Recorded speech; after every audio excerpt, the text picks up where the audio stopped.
ನಿನ್ನೆ ಗದಗ್ನಲ್ಲಿ ಪಕ್ಕದ ಆಮಿಷದ ಬಗ್ಗೆ ಈಗಾಗಲೇ ಅವರ ಅಭಿಪ್ರಾಯವನ್ನು ತಿಳಿಸಿದ್ದಾರೆ. ನಾನು ಮಾಜಿ ಅಧ್ಯಕ್ಷರ ನಮ್ಮ ಮಾಧ್ಯಮದಲ್ಲಿ ಸೋಷಿಯಲ್ ಮೀಡಿಯಾ ಬಂದಿದ್ದನ್ನು ನಾನು ಗಮನಿಸಿದೆ. ಅವರ ಬಾಯಲ್ಲೇ ಅನೇಕ ವಿಚಾರಗಳನ್ನು ಬಂದಿತ್ತು. ಅದನ್ನು ಮುಖ್ಯಮಂತ್ರಿಗಳು ಉಲ್ಲೇಖ ಮಾಡಿದ್ದಾರೆ.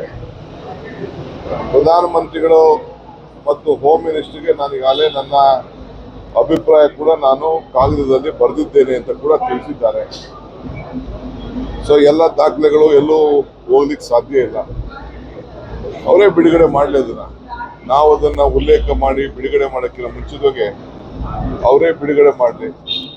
ಒಬ್ಬ ರಾಜಕೀಯ ಒತ್ತಡದ ಮೇಲೆ ಅವರು ಯೂಟರ್ನ್ ಮಾಡಿದ್ದಾರೆ, ಅಷ್ಟು ಬಿಟ್ರೆ ಏನು ಕಾಣ್ತಾ ಇಲ್ಲ.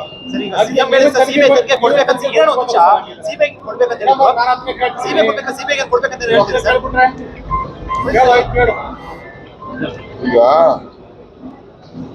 ನಮ್ಗೆ ನಮ್ ಕಣ್ಣೆದುರುಗಡೆನೆ ಎಲ್ಲ ಇರ್ಬೇಕಾದ್ರೆ ನಮ್ ಕಣ್ಣೆದುರುಗಡೆನೆ ಇದೆ. ಅವ್ರಿಗೆ ಗೊತ್ತಿದೆ ಸಿಬಿಐಗೆ ನಾವು ಹ್ಯಾಂಡ್ ಓವರ್ ಮಾಡಲ್ಲ ಅಂತ ಅವ್ರಿಗೆ ಗೊತ್ತಿದೆ. ಅದಕ್ಕೆ ಅವ್ರು ಸಿಬಿಐ ಅಂತ ಹೇಳ್ತಾರೆ.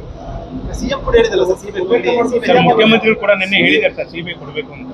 ಸಿಎಂ ಬರೀಲಿ, ಇದು ಸಿಬಿಐನವ್ರು ಬರೀಲಿ, ಇದು ನಮ್ಗೆ ಹ್ಯಾಂಡ್ ಓವರ್ ಮಾಡ್ಲಿ ಅಂತ ಆಮೇಲೆ ಮಾತಾಡೋದು. ಸಹ ಅವತ್ತೇನೋ ಒಪ್ಪಿಕೊಂಡೇ ಇಲ್ಲ. ಈಗ ಅದ್ರ ಮೇಲೆ ನೀವು ಚರ್ಚೆ ಮಾಡ್ತಾ ಇದ್ರಿ, ಅದು ಯಾವ ತರ ಚರ್ಚೆ ಅಲ್ಲ, ಅದೇ ಗೊಂದಲ ನೀವು ಮಾಡ್ತಾ ಇರೋದಷ್ಟೇ. ನಾವು ಸ್ಪಷ್ಟವಾಗಿ ಅವ್ರು ಏನು ನೀವು ಪ್ರಕಟಣೆ ಮಾಡಿದ್ರಿ, ಏನ್ ಟಿವಿಲಿ ತೋರಿಸಿದ್ರಿ, ಏನ್ ಸೋಷಿಯಲ್ ಮೀಡಿಯಾ ತೋರಿಸಿದ್ರಿ, ಅದ್ರ ಬಗ್ಗೆ ಸಿಎಂ ಟ್ವೀಟ್ ಮಾಡಿ ಹೇಳಿದ್ದಾರೆ.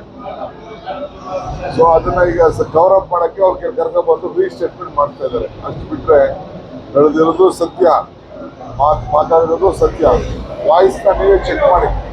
ಮಾನಪಾಡಿ ಉಲ್ಟಾ ಹೇಳ್ತಾರೆ. ಕಾಂಗ್ರೆಸ್ ನಾಯಕರು ನನಗೆ ಆಫರ್ ಮಾಡಕ್ ಬಂದಿದ್ರು, ಆ ಕಾರಣಕ್ಕೋಸ್ಕರ ಈಗ ಉಲ್ಟಾ ಹೇಳ್ತಿದ್ದಾರೆ ಅಂತ ಅವ್ರು ಹೇಳ್ತಿದ್ದಾರೆ. ಅದನ್ನ ಹೇಳ್ಬೇಕಾಯ್ತು, ಅವತ್ತೇ ಹೇಳ್ಬೇಕಾಯ್ತು.